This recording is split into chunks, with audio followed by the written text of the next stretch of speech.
Je crois que j'ai fait récemment ici une vidéo sur les gospels qui sont devenus mondains. Et là, maintenant, je vais en faire sur les mondains qui ont maintenant décidé de devenir gospel. Il y a plusieurs artistes.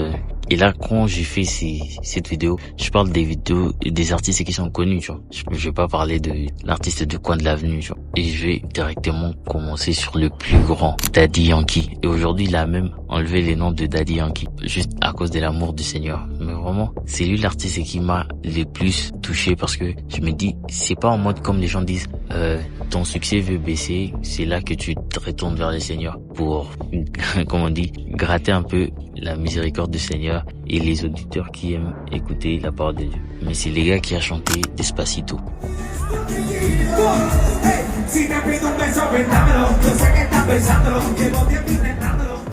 Je pense que tout le monde aujourd'hui connaît Despacito.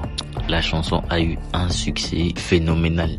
Quand on dit phénoménal, ça veut dire que une seule chanson peut faire vivre ta famille pendant 20 ans d'affilée. C'est comme Rema qui avait dit, ma chanson Calm Down, je peux juste arrêter la musique et ne manger que, comme on dit, l'assassin. Les droits d'auteur de cette chanson, c'est tellement énorme. Et c'est pareil avec la chanson Despacito. Ça a eu un succès mondial. Et imagine que on est 7 milliards sur Terre. Donc la chanson a généré d'une manière folle, tu vois. Mais il se sentait pas à l'aise, pas forcément dans la musique, mais dans le message qu'il propageait. Et il a fait un dernier concert. Et lui, pour lui, c'est vraiment spécial parce que il a fait un dernier concert chanter ses chansons païennes, alors qu'il s'était déjà converti. Il a fait un dernier concert et il a évangélisé à la fin. C'est-à-dire, il a fait vraiment sa presta. Et à la fin, il a évangélisé et il a dit aujourd'hui, j'arrête la musique. Non, lui, c'était fou. Por eso esta noche reconozco y no me avergüenzo en decirle al mundo entero que Jesús vive en mí.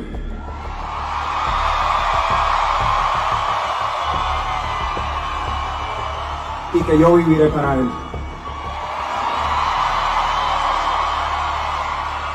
La Biblia dice, todo aquel que lo reconozca en público aquí en la tierra, también lo reconocerá delante de mi Padre.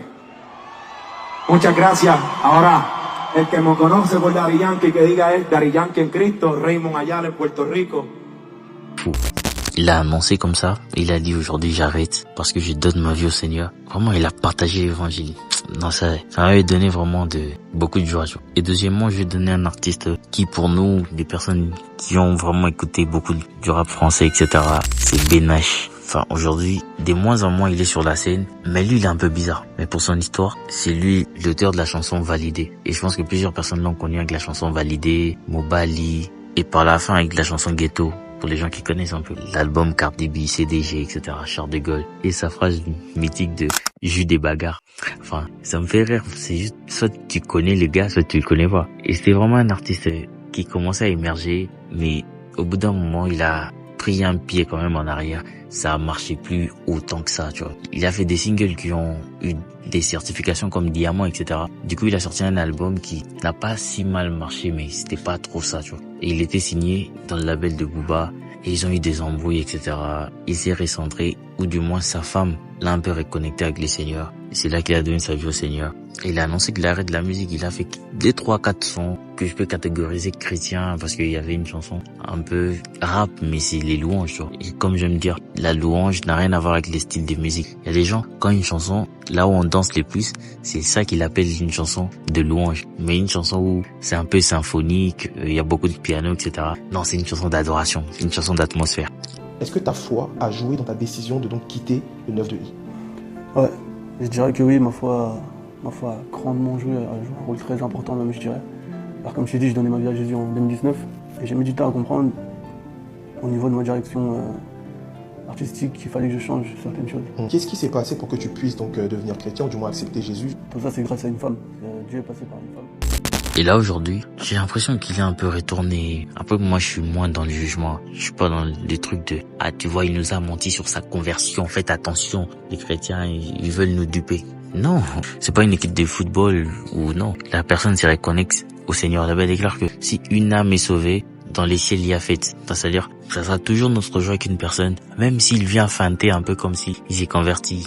Moi ça me touchera jamais en mal, tu vois. Parce que comme j'ai dit toujours, des fois les chrétiens s'énervent sur des sujets qui n'énervent même pas Dieu, mais que Dieu regarde avec miséricorde. Et la troisième personne que je vais citer, c'est vraiment la personne qui aujourd'hui est une bénédiction pour le corps de Christ. C'est David Okitt.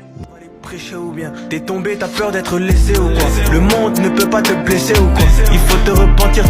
Bon, je parle beaucoup de lui, mais comme lui-même a chanté, pas assez parlé. Je crois que j'ai pas assez parlé de cet artiste et de comment il m'a vraiment bouleversé. C'est un artiste talentueux. Il y a pas d'autres phrases. Enfin, moi qui le suis de près, il y a des fois ses comportements et sa manière de faire des choses, des fois que je trouve bizarre. Mais côté talent et grâce de Dieu, les gars vraiment, il a la grâce de Dieu. Il a vraiment influencé ma conversion parce que moi, quand je me suis converti, j'avais vraiment besoin d'un artiste.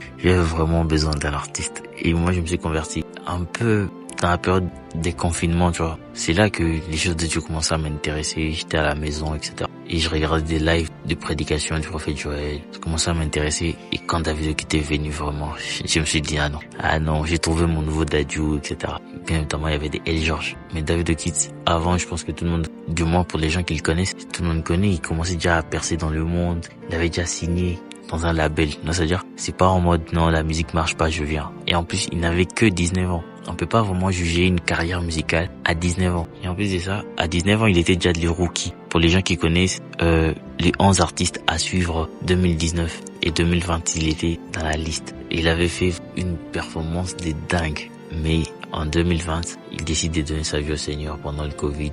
Il a tout arrêté. Même pour son label, il était vraiment une déception, tu vois. Parce que quand les labels mettent de l'argent sur toi, c'est pas par gentillesse, tu vois. C'est pas pour tes beaux yeux, parce que t'es beau gosse, non. Eux, c'est des businessmen, c'est des commerçants. Donc, c'est-à-dire, t'es un produit, ils te vendent et tu ne dois pas faire de la merde. Et pendant un contrat, décider de changer des directions artistiques, c'est tellement pas rentable. C'est pour cela qu'il n'a pas fait d'album. C'est pour ça qu'il n'a jamais fait d'album avec son label. Parce que à la période où il était censé vraiment offrir un album, lui il a donné sa vie à Dieu et il s'est tenu jusqu'aujourd'hui. C'est vraiment une référence dans le gospel.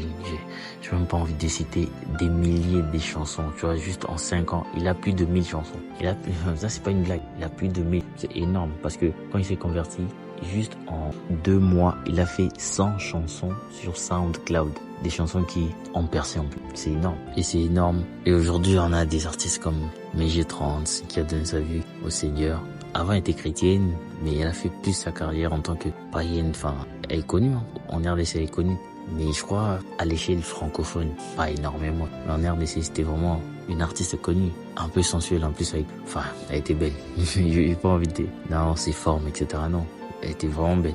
Et elle a décidé de suivre aujourd'hui le Seigneur. Elle est plus tant que ça dans l'industrie. Elle fait pas énormément de chansons parce que j'ai l'impression que les gens croient que quand tu te convertis, c'est pour faire de la musique directement, la musique sacrée. Alors que la musique sacrée, moi je me dis toujours que pour faire de la musique sacrée, faut vraiment être connecté à la source, être connecté à Dieu. Que ça soit dans quel style de musique. Si t'es juste pas connecté à Dieu, si ça va pas faire long feu. Il y a plein des artistes comme ça, comme B-Right. Je pense que les gens connaissent pas que B-Right faisait avant la musique mondaine, mais il avait pas percé en plus. Et dans tout ça, comme la bête éclat, tout concourt au bien de ceux qui aiment Dieu. Au final, ils ont peut-être fait leur carrière, mais Dieu en a décidé différemment. Et aujourd'hui, il y a d'autres personnes aussi qui sont peut-être dans le monde, mais finalement, ils finiront. Tu vois, moi, j'aime pas trop les gens qui critisent sur les artistes. Non, lui, il finira par servir Dieu. Héritier Watanabe nous avait fait une feinte à l'avant-première de son album, la chanson qu'on met en avant, la première, tu vois, le single de l'album. Il a sorti une chanson gospel et tout le monde se disait, mais comment ça? Est-ce que ça sera un album gospel? Non. Et tout le monde était déjà en train de prédire, non, Héritier finira toujours par servir Dieu. Quand Fally fait des œuvres caritatives, Fally finira par servir Dieu. Il chantera pour Dieu, ces gars-là. De moins en moins, j'aime ça. J'aime pas trop.